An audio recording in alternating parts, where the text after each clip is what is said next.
Australia are right back in the first test match. Day two was a topsy-turvy one with a few wickets going down early. Two in consecutive balls, Marnus going first ball, his first golden duck in test cricket, and an amazing couple of partnerships with Uzi being the anchor, a few guys getting 50s and Green getting 38. There were a couple of missed opportunities from the English. We had Bairstow's great catch earlier. He then blundered a stumping, which should have been taken. Greeny ran past it. And I suppose when you're looking at that from a keeping perspective, which way he's going to be turning it in. So most likely, if it does turn, it's going to miss on the inside of the bat, and he was not ready for it missing on the inside of the bat. So that was a big mistake. And then Kerry getting dropped as well by Bairstow kind of hurt them there. And later on in the day, an absolute peach by Stuart Broad, seaming it back in with a new ball to Uzi. It got called back a no ball. So a few mistakes there, and the Aussies get away 5 down, which is exactly what I was sort of hoping for. I actually believe I said about 5 for 300 would be in a great position for the Aussies, and that's exactly where it ended up. It took a lot to get there, being 3 down very early, but a great day's play of cricket, that's for sure.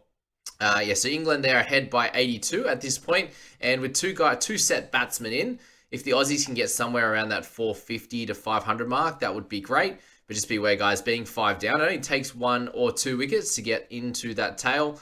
We know the Aussies have a pretty strong tail, but it does mean that there's every chance that with the newer ball, that's 14 overs old, that the Aussies could collapse a little bit and maybe fall for around that 400 or 420, something like that. So anywhere near 500 would be delightful, though. Live win probability still has Australia just ahead now at 44%. Has the draw at 26. And look, at the end of day two, you're basically through 2 innings. So it leaves 3 innings there where the pitch is going to start to deteriorate a little bit. You see Moeen Ali getting some spin on a couple of them. He absolutely bowled a peach there earlier on in the innings. And I just don't see the likelihood of there being a draw, I think, is fairly low. It just depends how Australia go here. If they can score a fairly quick, if Woodsy and Carey can go pretty quick and get to around that 500 mark, gives them a bit of a lead. If you can get England for 200 or so, leaves 300 for the Aussies to chase. Leaves a little bit less for the Aussies to chase, I should say. Their 100, 150 would be great. So I really don't see a draw happening here unless there's weather around. But that's that. So let's go up top. And Davey Warner, the main issue at the moment in this squad is his ability to score runs, unfortunately. Coming into this, obviously in the Indian match there, Uzi was the one that was in a little bit of strife. Looked like he was struggling a fair bit, to be honest, and has come out today and has played brilliantly. I'm so happy for Uzi there. 126 off the 279, batting the whole day. Amazing work. But Warner, as I said, the main issue currently, and last night, 2 nights of day one there, at the end of day one, he was batting tremendously. He was playing the right down the line of the ball. If it was outside off, he went hard at it, but kept his shape.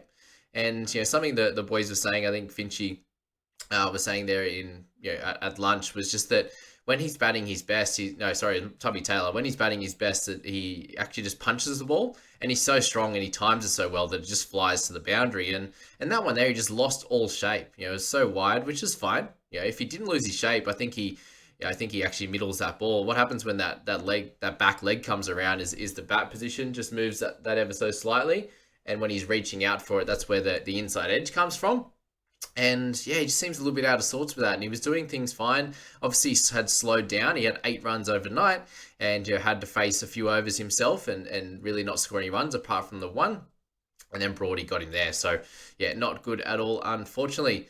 But Marnus comes out then, and the new type of bowling that Stuart Broad has, that one that just goes away a little bit, and he completely fell for it. That was so far away from his body, and he'll be very upset with himself for that one. It was absolutely a mistake. He just didn't have to chase it. Look, if he's playing that ball, as I said in previous videos, if you are gonna make sure you cover your stumps, play down the line. You just can't chase it. You play, okay, too good, he swung it away. I've played and missed. I live to fight another day, but Marnus did chase it, unfortunately. It was so far outside his stump. So that 2 wickets early caused some issues there, 2 for 29. And then Smithy comes in and taking his time, playing some good shots. He looked pretty jumpy, to be honest with you, at the start compared to what he looked in the Indian match. But it did take his time. He had some good shots, but 59 balls face. Kind of got himself, and obviously Uzi were in a little bit of a rut there at 2 for 29. really, really slow batting, and then he eventually just missed a pretty straight one from Stokes. So upsetting for that one. I know he was pretty annoyed. It did seem like it was going to be pretty high, but didn't bounce as much as he would have hoped, and then he just missed it. A very bread and butter type of shot for him, and obviously meant that he was obviously a little bit out of sorts in that innings yesterday. 16 off 59, so not good. Left Australia in pretty dire straits. A 3 for 67. When everyone said that Aussie's going to come out and whack 500 because it's such an easy pitch to bat on. Remember, things happen. Bowlers bowl well. What you did see though is the conditions were a little bit different as well, and England, we seem to notice this all the time, that when we go and play in England, they seem to be able to move the ball so easily, and the Aussies seem to struggle to move it in the air, especially. So that was on full show again in the early part of yesterday. And so 3 down early, Travis Head comes to the wicket, and it took him a little bit of time, actually. He started fairly quickly, got a couple of fours away early, and then it slowed down a little bit before he decided that he was going to come down the wicket, hit over the top. He had a few sweet shots in there as well. But really, it was coming down the wicket to Moeen Ali was the play there. And you see Head and also Uzi Khawaja were utilising that shot really strongly. And I think that was a great way to play it. There was a lot of defensive shots to Moeen, and then they'd wait until they got the right ball and they'd come down the wicket. Uzi hit a couple over sort of wide mid-off, a bunch straight as well, and Travis Head was going mainly straight there as well. A few along the ground through the covers as well. Both very, very exciting to watch, and exactly what the Aussies needed on that front. Uzi, his pull shot, can we just marvel at that a little bit? It's obviously his best shot, has been since he was a kid, his favourite shot to play. And the ability to just take it off the top of the stumps was amazing. Doing that on the reg there in that one. So Travis Head eventually fell to a good catch there from Crawley, and Cameron Green comes in, and that's where the early stumping chance happens. So Green, fairly lucky with that. It was not a great shot. It did turn back in, obviously, but just coming down with no real plan. It wasn't great at all. He did end up with 38. He had some nice shots over the top as well, but again, it was a bit of a up and down type of innings. There was a lot of 4 fours and a 6. 22 of his runs through boundaries, but a lot of dots in that as well. So Green definitely did a job for the Aussies, 38, but a lovely ball, turned back on the inside to get him bowled by Moeen Ali, who did bowl plenty of overs there of 29. So you look at that there, and he hasn't bowled in a test match in a couple of years, or almost a couple of years now, and he picked up 29 overs there. Showed that they want to get plenty of overs through spin, it looks like, with Brook, Ali, and also Joe Root there. Broad did his job. Obviously, could have had the 3rd wicket. Ollie Robinson was okay without really troubling the Aussies too much, and then Anderson with his line and length only went for 2 and over. Just there, building pressure. Didn't really trouble the Aussies too much, but was there building pressure for sure. So Travis Head fell.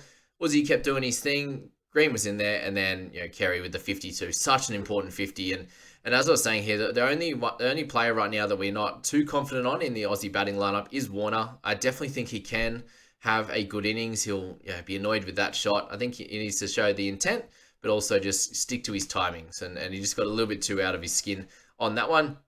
Kerry has been so good for the Aussies here, and I really hope that he goes on to have a massive long career that averages 40 plus, because he's such a good batsman. That on drive was incredible. So that's where we're at the moment. 5 for 311.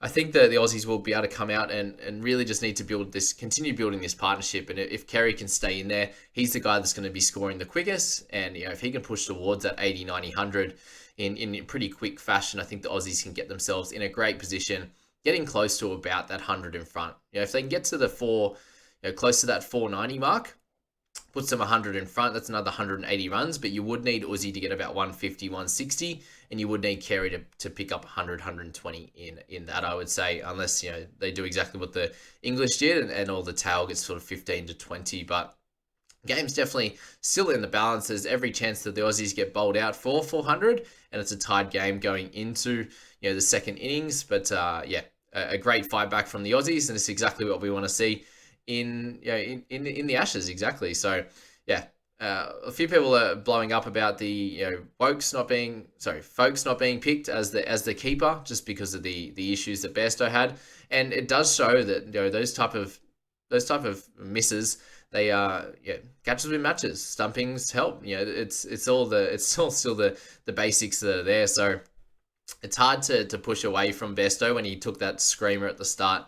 Diving to his right, and then off Marnus, and then the 78 off 78 that he picked up when they come in, when he came in at a really tough time at 5 for 180. So sometimes you do have to take the good with the bad, but it was all good before it was all bad. So hopefully he can redeem himself with another good stumping or a good catch in the rest of this innings for England, for his sake and for England's sake. But and then some runs for him to bounce back. But there's some interesting sort of thoughts from what I'm reading about English people, English spectators and English fans talking about Bairstow there.